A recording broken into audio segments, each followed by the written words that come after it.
कंत्राटी शिक्षक भरतीची यादी जाहीर झालेली आहे। तर अशा प्रकारे आता बाकी जिल्ह्याच्या याद्या सुद्धा येऊ शकतात। तर यामध्ये आता जिल्ह्यानुसार याद्या प्रसिद्ध होणे सुरू आहे। तर यामध्ये एका जिल्ह्याची यादी आणि नियुक्तीचे आदेश सुद्धा आलेले आहे आणि निवड झालेले विद्यार्थ्यांची नावे संपूर्ण जे लिस्ट आहे ही आता उपलब्ध करून दिलेली आहे। तर बघू शकता अशा प्रकारे जिल्हा परिषद रत्नागिरीकडून हे एक पत्रक आलेलं आहे आणि पत्र हे 3/1/2025ला जाहीर करण्यात आलेलं आहे आणि यामध्ये बघू शकता तर यामध्ये कंत्राटी शिक्षकांचे नाव, त्यानंतर नियुक्ती दिलेली शाळा व तालुका आणि नियुक्ती देण्याचे आधीला स्तर म्हणजे ज्याही वर्गासाठी जी नियुक्ती मिळाली आहे त्याबद्दलचं स्तर यामध्ये संपूर्ण माहिती दिलेली आहे। तर यामध्ये तुमचे म्हणजे जेही विद्यार्थ्यांचे नाव आहे ते सुद्धा देण्यात आलेले आहे। तर ही जी यादी आहे ही रत्नागिरी जिल्हा परिषद यांच्याकडून देण्यात आलेली आहे आणि जेही विद्यार्थी निवड झालेले आहेत त्यांना आता नियुक्तीचे आदेश सुद्धा आलेले आहे।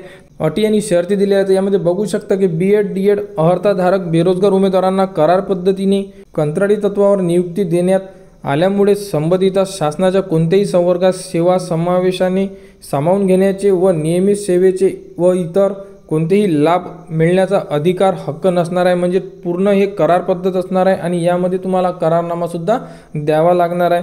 सुरुवातीला नियुक्तीचा कालावधी एका शैक्षणिक वर्षासाठी असेल, परंतु त्यानंतर गुणवत्ता योग्यतेच्या आधारावर आवश्यकतेनुसार सदर नियुक्तीचे वाढीव कालावधीकरिता दरवर्षी नूतनीकरण करता येणार आहे। म्हणजे जेही विद्यार्थी शिक्षक म्हणून लागणार आहे त्यांना दरवर्षीचा जो करार आहे हा त्यांचा रिन्यू करण्यात येणार आहे आणि सर्व शिक्षकांना जे मानधन आहे हे 15,000 रुपये मिळणार आहे। त्यामध्ये एकूण 12 रजा देय म्हणजे 12 ज्या आहे तुम्हाला सुट्या राहणार आहे।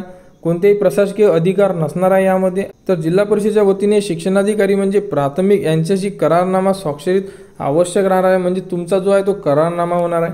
त्यानंतर यामध्ये संपूर्ण जे अपडेट आहे ह्या देण्यात आलेले आहे। तर यामध्ये बघू शकता करार पद्धतीने नियुक्ती करण्यात आलेल्या व्यक्तींचे नाव, प्राप्त होणारी कागदपत्रे, माहिती, आधार सामग्रीबाबत गोपनीय पाळणे आवश्यक राहणार आहे। शाळेची पटसंख्या 10 पेक्षा जास्त झाल्यास कंत्राटी तत्वावर नियुक्त करण्यात आलेल्या DEd व BEd अर्हताधारक कंत्राटी शिक्षकांची सेवा नियमित शिक्षकाची नियुक्ती होईपर्यंत सुरू राहील। नियमित शिक्षकांची नियुक्ती झाल्यानंतर कंत्राटी शिक्षकाची सेवा आपोआप संपुष्टात येईल। अशा प्रकारे यामध्ये संपूर्ण अटी आणि शर्ती देण्यात आलेल्या आहे। या प्रकारे आता बाकी जिल्ह्याच्या याद्या कधी येतील यासाठी संपूर्ण विद्यार्थी वाट बघत आहे।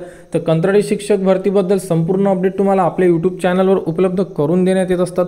तर त्यासाठी आपल्या चॅनलला सबस्क्राईब करून ठेवा, जेणेकरून बाकी जिल्ह्याच्या यादी आल्या की त्या तुम्हाला आपल्या YouTube चॅनल व टेलिग्राम चॅनलवर उपलब्ध करून देण्यात येणार आहे। तर ही जी यादी आहे ही सुद्धा तुम्हाला आपल्या टेलिग्राम चॅनलवर उपलब्ध करून दिलेली आहे। तर जेही विद्यार्थी रत्नागिरीमधील असेल त्यांच्यासाठी ही यादी PDF स्वरूपामध्ये आपल्या टेलिग्राम चॅनलवर दिलेली आहे, तिथून तुम्ही बघू शकता।